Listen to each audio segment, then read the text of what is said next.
아내와 일치를 이루어냈다.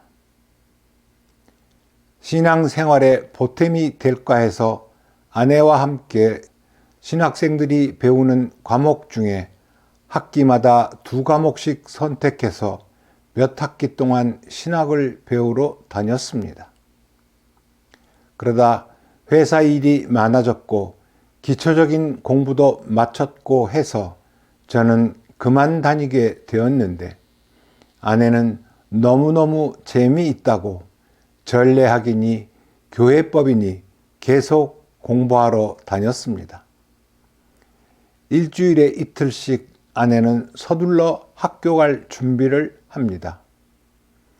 젊은 시절에는 아이들 학교 보내느라 아침마다 정신을 빼더니 이제는 스스로 학교에 간다고 새벽같이 일어나서 뚝딱거립니다.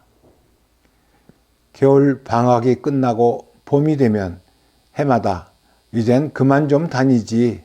아니 뭐 신부님이 될 것도 아니면서 뭐하러 그리 열심히 배우냐고 말하면 내가 공부하는데 뭐 보태준 거라도 있냐고 정색을 하고 반론을 펴는데 딱히 반대할 뚜렷한 이유도 없고 해서 매번 어쩔 수 없이 의견을 접곤 했습니다.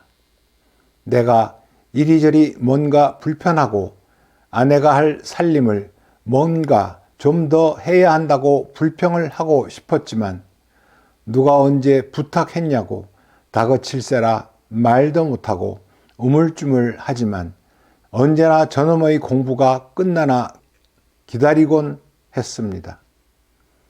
그날 아침에도 저는 컴퓨터에 매달려 뭔가 열심히 쓰고 있었습니다.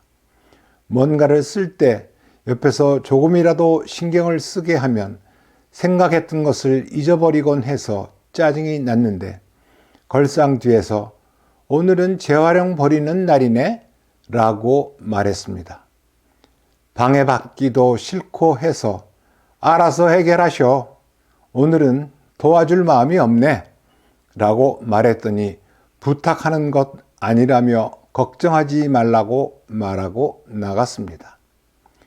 분명 수업 시간에 맞추어 가느라 허둥지둥 고생을 할 거라는 생각도 하지 못하고 저는 하던 일을 마쳤고 일하기 위해 외출했습니다. 늦은 오후 시간이 되었는데 핸드폰 벨이 울렸습니다. 허리가 아파서 조금도 움직일 수 없으니 자동차를 갖고 데리러 올 수 없느냐는 것이었습니다. 아내는 어쩌다 한 번씩 허리가 아프면 그냥 누워버립니다. 그래서 수영이라도 좀 다니던지 운동을 해서 허리를 튼튼하게 만들라고 노래처럼 말해도 아플 때만 뭔가 해볼 듯이 대답하지만 한두 달 지나가면 또 잊어버리곤 합니다. 연례 행사처럼 그런 일이 일어나면 저는 아내가 말하는 대로 움직이는 로봇이 되어서 살림을 해야 합니다. 전화를 받으면서 또 얼마 동안이나 주부가 되어야 하나 한숨을 내쉬었고 고집불통 마누라가 하라는 운동은 안 하고 하지 말라는 공부나 하러 다니더니 또 일을 저질렀구나 불평이 나왔지만 아프다는 사람 앞이라 차마 말은 못하고 혼자서 얼굴만 찌푸렸습니다. 겨우겨우 집에 데려왔지만 다음날 아침 한의원에 침을 맞으러 가려고 옷을 주섬주섬 입으며 안방에서 소리쳤습니다. 여보, 양말!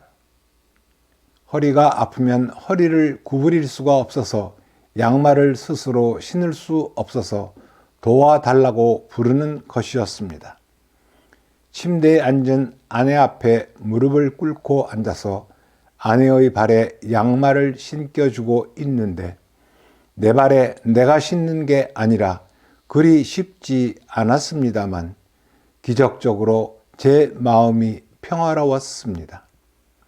나의 한계점과 단점을 한 번도 불평하지 않고 있는 그대로의 저를 받아주고 사랑해 주었던 아내에게 진 빚을 갚는다는 생각이 들었기 때문이었습니다.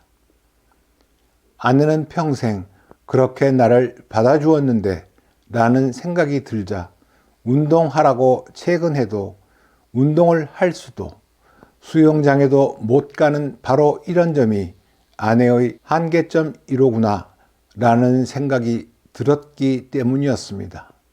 그리고 마음속으로 결심했습니다. 그래, 나도 이젠 아내의 한계점을 있는 그대로 사랑하고 받아주고 이런 부족함을 어떻게 보충해 주어야 하는지 연구할 것이다 라고 생각하는데 갑자기 목이 메고 눈물이 핑 돌았습니다. 바로 하느님께서 말씀해 주시는 듯 한 구절이 머리를 스쳐 지나갔습니다. 바로 그렇게 하는 것이 일치하는 것이다. 내가 하기 싫은 일 참고 견디며 양보해 주는 것만도 아니고 상대방이 해달라는 대로 들어주는 것만도 아니고 하느님께서 원하시는 것을 행하는 것이다. 30년 넘게 듣고 배워온 일치라는 것을 정말 한순간에 온전히 깨달은 것 같았습니다.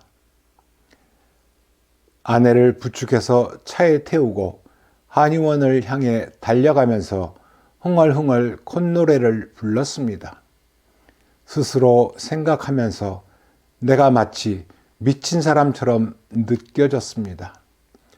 아픈 아내를 태우고 병원에 가면서 하루 종일 살림하느라 할 일도 못하고 정신없이 뛰어다니면서 뭐가 좋다고 이렇게 콧노래를 부르다니. 그날 저녁에 아들과 딸은 새절문이 봉사활동 간다고 집에 없었고 아내와 둘이서 저녁을 먹게 되었습니다. 저는 냉동실에서 남겨놓은 소갈비를 압력솥에 넣으며 아내에게 말했습니다. 오늘은 간장으로 간을 하지 않고 소금으로 간을 맞추는 법을 가르쳐 달라고 부탁했고 식탁에 앉아서 아내가 말하는 대로 갈비찜을 만들었습니다. 둘이서 깨끗이 먹고 설거지까지 끝내고 아내와 단둘이 식탁에 앉았을 때 정말 평화로운 분위기가 집안 가득했고 저는 아내에게 말했습니다. 당신은 지금 비록 아프지만 나는 우리 집이 꼭 천국처럼 느껴진다고 말했더니 아내는 슬그머니 제 손을 잡았습니다. 행복한 저녁이었습니다.